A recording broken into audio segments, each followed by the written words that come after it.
Hello and welcome. Thank you for returning to my channel. Today I would like to share my 2005 series titled Lessons Learned, Healing the Inner Child. Getting over your fears can be a difficult learning experience, especially when you realize that you could be the one getting in the way of your own best interest.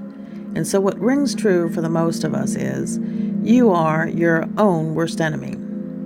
Being aware that you require a time for daily reflection of your own habits and concerns takes a great deal of self-discipline. But most of us become overcritical of our every thought, and we begin to question, why did we say those hurtful words? Why did we take so long and procrastinate on that project? Why do we listen to others when we should have known better? This anti-self-talk and response fill our mind with critical self-analysis and self-sabotaging thoughts. This is counterproductive to achieving a more disciplined mind that will lead us to our true goals and a sense of freedom. Self-sabotaging thoughts and behaviors are perpetuated by an inner critic we all possess and enable. And some of us lose interest from the inner cruel anti-self and continue perpetuating distance from inner healing and spiritual growth. Expand and cultivate your inner power by learning to select your thoughts, just the same way you select any other daily choice presented to you. If you want to control things in your life to work in your favor, work on the mind. That's the only thing you actually have control over. Manage your thoughts and actions by noticing how much time you spend doing mediocre tasks while having important deadlines to meet. Or observe if you are the type that is constantly behind on paying your bills because you stagnate and forget. Tackle each one of these thoughts and reactions independently. Do not try to fix the world in one sitting. It's just not possible and unrealistic to lump them or group them into one. Instead, opt to find the root of the issue. Where did you learn this behavior and how did it get out of control? Some, if not most of us, at some point in our young life, saw our parents grapple with paying a bill or two. In the impressionable mind, the psyche will hold on to that thought and imprint the meaning of family struggle with never having enough. For most, this type of onset becomes a learned behavior and has the potential of becoming a pattern of constantly behind in finances. Becoming aware of where your financial patterns stem from is the beginning of breaking away from bad habits and self-sabotage. This discontent will transform into empowerment when we realize and become aware of our own bullshit. For instance, if our parent felt critical of the appearance, we may take on similar insecurities without realizing it. We may feel easily self-conscious and less sure of ourselves in social or public situations. But realizing that these are not our own insecurities, but rather a learned behavior from our parents, guardians, or caretakers, we can then begin the healing process. There is a young, suffering inner child that resides in the stillness of our being, silently suffering and waiting for healing to occur. The constant yearning of wanting to hear someone say, "I am sorry," leaves the inner child resentfully deserving and waiting for an apology.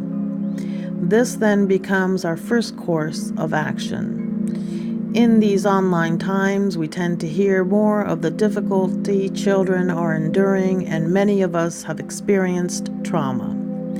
The inner care of that child then becomes our first thought. Every time we're in touch with the experience of suffering, we believe we can't deal with it. And so we suffocate and stifle our feelings and memories deep down in our unconscious mind. It may be that we haven't dared to face this child for many decades. The disconnection may have been lost as the wounded child further retreated into self and became ignored. The wounded child is always there, trying to get our attention. It creates these small roadblocks in our character, like chronic late payments, showing up late for work, having a low body image due to cultural beliefs. We want to end our suffering by sending the child as far away as possible into the bowels of the unforgiving. However, this only prolongs and defeats the purpose, and herein is where fear becomes cultivated and roots in respite. We try to keep ourselves constantly entertained by watching television or movies, socializing, or using alcohol or drugs. Why? Because we don't want to experience that suffering all over again.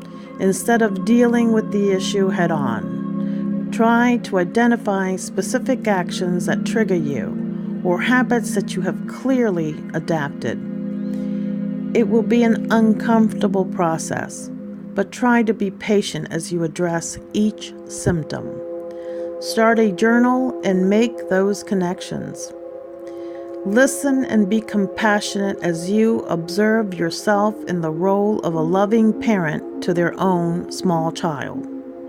Allow higher self to step into the role of parent and embrace the hurting child, the one that was promised and instead witnessed failed realizations or lost interest from lack of finances, the one that believed until the one day didn't arrive. Look within by acknowledging the hurt and reaffirm that you are here now and will do what is in their best interest.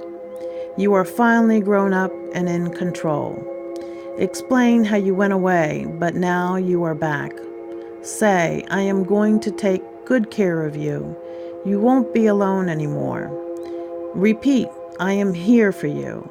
I know you suffered. I have neglected you. I have been so busy, and now I have learned a way to come back to you through meditation. This process will become most uncomfortable for some as we dismantle barriers, but the purpose is to dig deep inside and help the wounded child by bearing the tears it has resigned to suppress. Learn to transmute each feeling with the technique described below and repeat as necessary. These moments of inner reflection should be incorporated daily as part of a meditation routine. If you have read my previous blogs, the concept of transmuting enables letting go of these destructive influences that have misshaped our understanding. Transmuting is a meditation technique for identifying the root cause, bringing it forth as a thought form from the inner child's perspective, and repeat to yourself, I clear and transmute these negative blocks through all time, dimension, space, and reality. Continue reaching to new levels of understanding and bring the most pressing to the front, in the hope that the things we consider the most negative shape our lives for the better.